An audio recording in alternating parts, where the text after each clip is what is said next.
Hey guys, I get many questions a day about Barrows, ranging from what's the fastest way to get through the tunnels to what's the best setup, so I decided to do a guide answering most questions in one.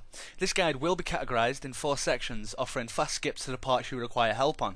The 4 sections will be gearing for Barrows, how to get to Barrows, especially early game, killing the brothers, and finally navigating the tunnels. Let's get started. Part 1, gearing for Barrows. This section will be going over what to take to Barrows. By now, most people should know that Mage is the most effective method to kill the brothers, besides Arim, which will require ranged.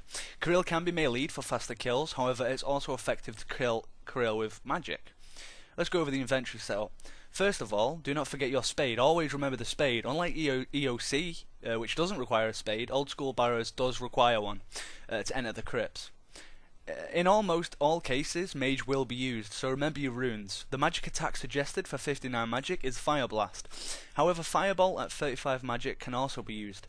Keep in mind though that it will be slower to kill the brothers, resulting in more prayer potions used.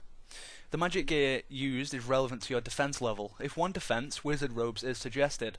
If you're 40 plus defense, Mystic is suggested for much better magic bonus, which will help with the hits, especially if you're using Firebolt. Ranged gear to kill Arim, and if you are a range based character, also for the tomb. It is advised to kill Arim with ranged because Arim's special effect is to lower your attack, strength and defense, plus he has a very low range defense. And naturally, prayer pots. I use roughly 3 to 5 prayer pots a trip because I pray on all the brothers and my prayer level is only level 43. It is suggested to bring 2 to 5 prayer pots at 1 defense and 3 to 5 if you have defense. When it comes to food, people always overestimate what food to bring, and as monkfish are not very common in the game and sharks cost bank, it's advised to use lobsters. They are cheap, stable food, which will only be used for Verak as he hits through prayer and the tunnel, because remember, we're preying on them all. Other items such as combat bracelets, which I stupidly forget to use in the video, are optional but will help you on the trip, essentially using less supplies and making the trip faster. Teleport. When you've looted the Barrows chest, the tunnel will start to collapse, dealing damage to you, so make sure you bring a teleport. Part 2, getting to Barrows. There are 2 main methods to get to Barrows. 1, running from Varrock and using the Ectofile. Both methods will be covered, however the Ectofile requires a quest to use, which I currently have not done. Ectofile method. When using the Ectofile, you run to the gate from the Ecto Altar. At the Canifis gate, you will be making the run to the boat, which doesn't require any quests to travel with, only a quest to travel back with. So without the quest completed, the boat is only a one-way travel system. You will need roughly 40% run to make it to the boat from the gate. It is suggested you run here, as the ghouls there will rot your food. Once on the boat, wait for the fast travel screen to disappear. Congratulations, you've just saved yourself a 2-minute run around the weird circle road. When running from Varrock, you'll need to run up to the Zamrock altar, shown in the video, then go down the trapdoor to the north, run all the way through the dungeon and travel through the portal, proceed to the gate. From the gate, follow the path stated in the Ectofile method to the boat. From there, head north to the east, head northeast to the Barrows entrance. Part 3, killing the brothers. There are different techniques used for each brother, such as prayer flicking to save prayer and switching gear. Dorok is the hard hitter of the brothers, easily hitting out 70 hit points in 1 hit. For this brother, protect melee and use your magic attack until it's dead. Tip, never risk it. Dorok can hit very high. Instead of saving a dose, drink it. It could save your life. Krill is the fastest hitting brother. He can tear hit points down in seconds, so protection from range is required. Krill is really easy to kill with magic or melee. Use what you brought with you. Arim is the magic brother. He uses Fire Wave against you, which is a very powerful spell. Although this brother is thought to be the weakest brother, he's no pushover.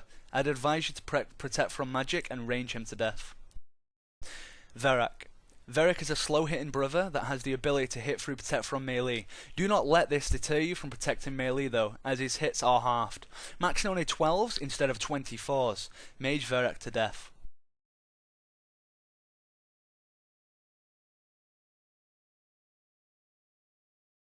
Torag's special effect is to steal your run energy. He's a slow-hitting brother, so protection from melee and mage him to death.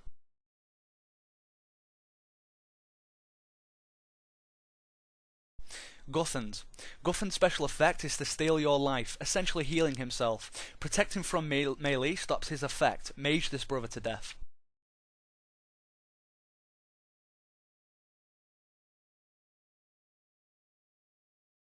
Prey flicking. This is a method to save your prayer by turning on prayer at the exact same time the monster hits, then turning it off straight away. This method is an effective way to save your prayer. However, do not, and I repeat, do not try this on Dorok. One misclick and he's one hitting you. One of the brothers will be the brother you have to fight in the tunnels. Do not enter the tunnel before killing all of the brothers, as the brothers remaining will appear in the tunnel. I cannot imagine a worse scenario than having Verak, Dorok, and Kirill at me at once. Part 4. Navigating the tunnels. This is where most people get stuck, the tunnels. The best tip I could ever give you would be this. The tunnel gives an illusion of it being a maze, when in fact it really isn't. 100% of the time, the chest is bang in the middle of the room, but how do you know where you are? Try to find your position by looking at the walls. If you are east as you can get, then you need to head west to get to the chest. It's in the middle. When the chest section has been found and you come to the door, which may be greyed out, which means it can't be opened, rotate the camera around so you can see inside the chest room, and check every door.